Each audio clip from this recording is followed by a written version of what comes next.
The simplicity of hitting run and having your app appear on an emulator hides a lot of complexity. Remember that Android is a full software stack. At its base is a Linux kernel, which handles low-level tasks like hardware drivers and power management.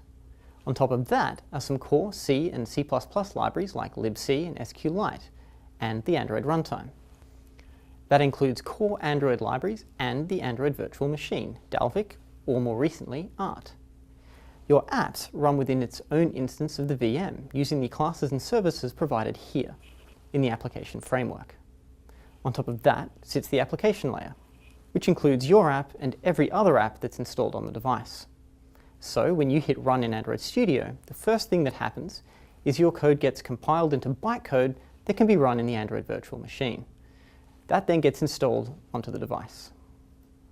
In Android Studio, this is done using Gradle, a build toolkit that manages dependencies and allows you to define custom build logic. You can manually start a Gradle build in the IDE by selecting Make Project. You can also do this by going to the Build menu and selecting Make Project from there. Or you can use the Gradle console to observe any logs or build errors. Or open the Gradle Tasks window to see any available tasks.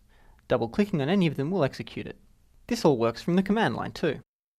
Once you've navigated to the root of your project folder, you can run Gradle W tasks to see all of the tasks that you can run.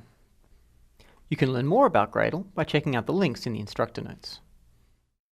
For now, note that we start with a project, which Gradle then builds, and then packages the bytecode along with the external resources such as images, strings, and UI XML into an application package. This is called an APK, and it's a specially formatted zip file. Once you've got your APK ready to go, it's signed and then pushed to the device using the Android Debug Bridge, or ADB. If we return to the terminal, you can see that ADB lets you interact and debug apps on any device, physical or virtual. Things like pushing and pulling files, viewing logcat output, or even running a remote shell. So once Android Studio has ADB installed the APK, it uses ADB again to launch the app by sending a start command via the remote shell by identifying the package and class name of your main activity.